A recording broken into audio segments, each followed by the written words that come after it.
My name's Scott Smith and I'm in downtown Cleveland.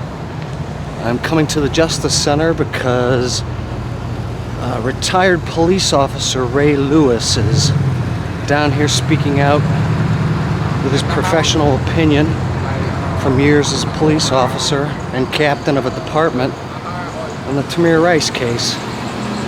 The shooting and killing and ignoring of him as he laid there. And the guy says some good stuff, so I want to come back and talk to him. Alright. Yeah, you already know the few. I have to make this announcement before the crowd gets too much bigger. I need a hot cup of coffee over there. And here's the caveat. This is one time on me. I'll give you my credit card and go over and get hot chocolate, coffee, sandwiches, whatever you want. Alrighty? Can I trust you with my credit card?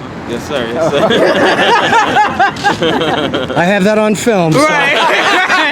Police procedure on that situation of administering first aid to a shooting victim, even if that shooting victim fired on you, is to place him in back of the police car and drive him to the nearest hospital if, in your opinion, you think that is a more valuable move than waiting for the EMS to arrive.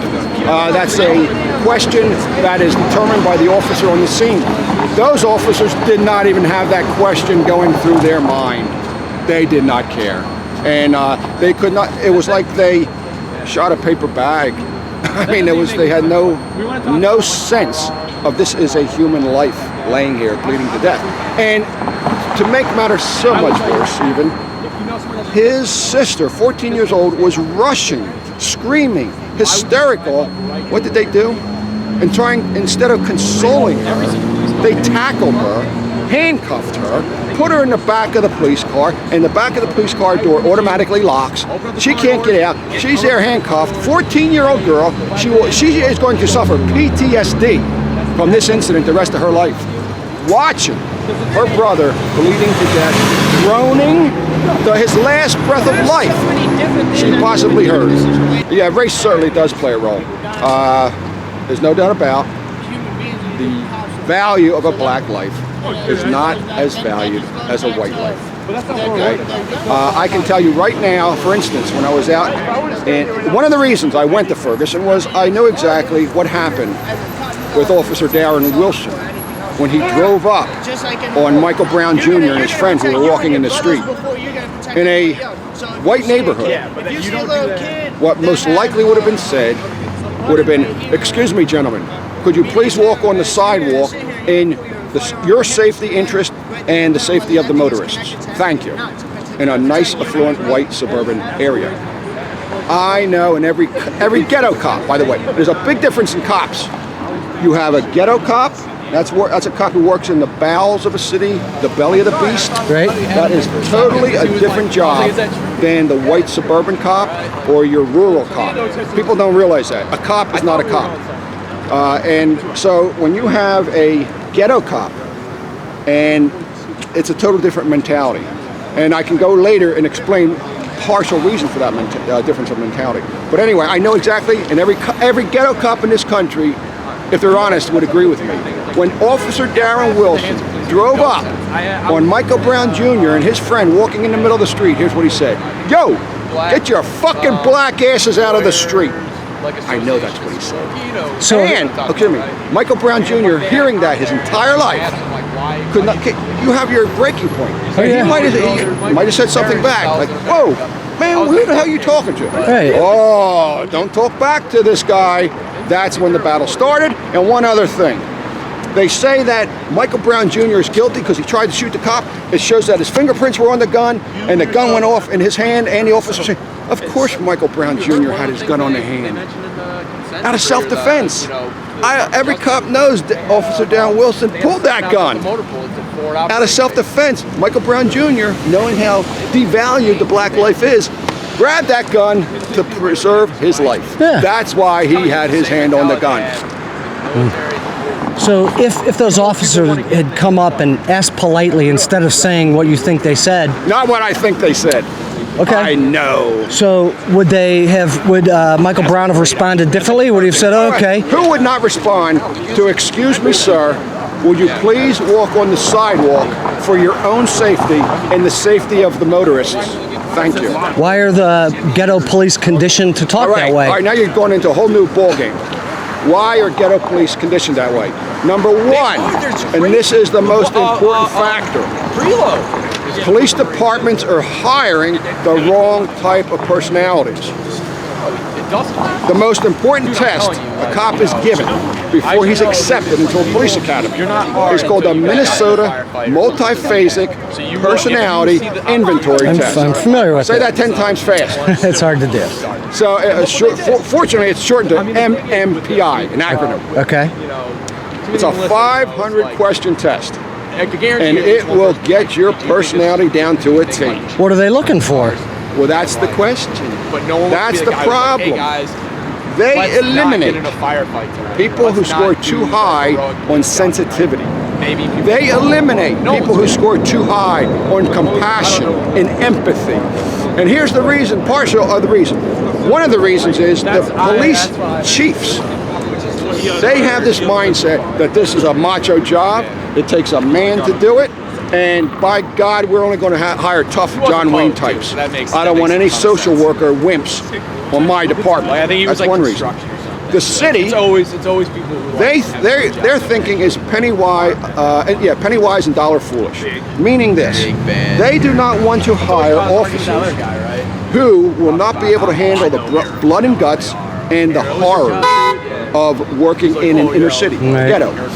They think, oh, we send this guy to the police academy or girl for 4 or 6 months. That's a lot of money.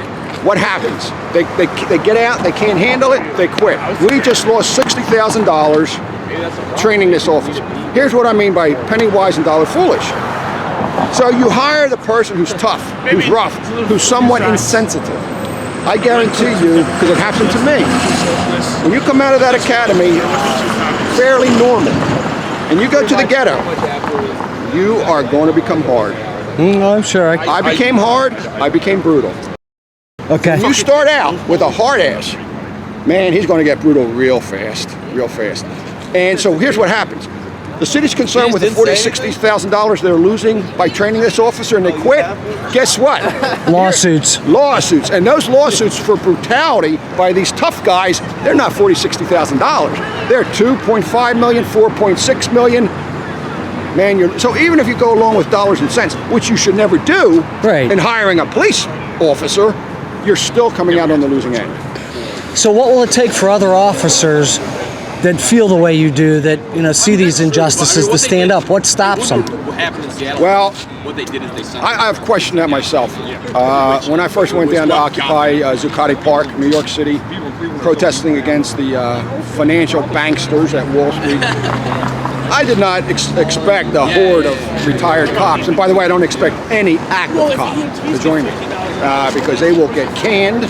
They will be sent to the midnight shift, and they will never see the light of day. So I fully understand that. But retired cops, I expect, I might have 12, 15 cops come out and join me within a couple of days of publicity. I've been doing this for 4 years. Not one single cop has ever come up to me and even said, listen, I appreciate what you're doing, thank you, let alone stand with me.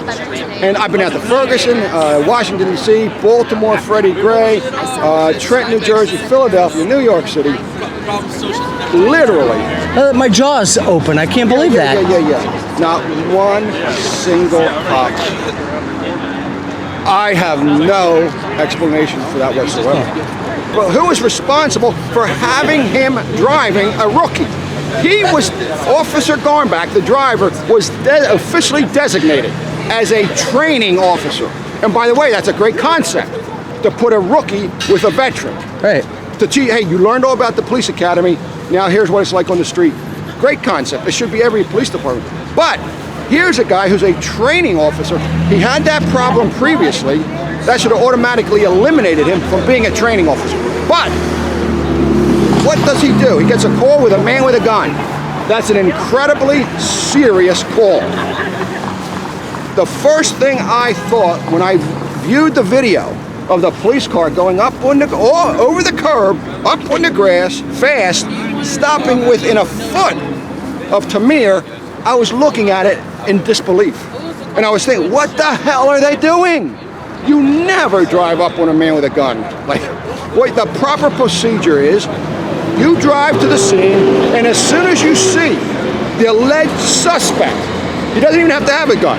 If you see a man that matches the description, you stop. As soon as you see that individual, 50 yards away, 100 yards away, you stop your vehicle, you exit, you get out, you point your weapon at the individual, and you shout, "Police, drop the gun!"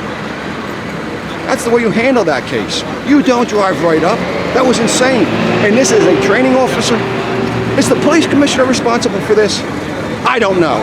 But somebody is responsible for Officer Garmback handling this job in totally the wrong way, and it resulted in Tamir Rice getting murdered.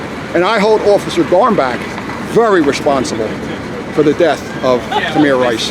And I also hold responsible who hired, I want to know the person who made the final decision to hire Officer Loehmann.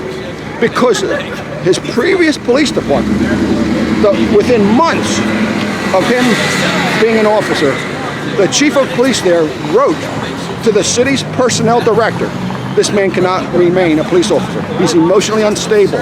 He cannot be trusted with a firearm." That is in black and white.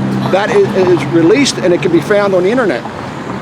And yet, despite that, Officer Loehmann was hired. Who was the person that made the final decision? That person has to go. There's so much accountability here, and no one is being held accountable. Thank you.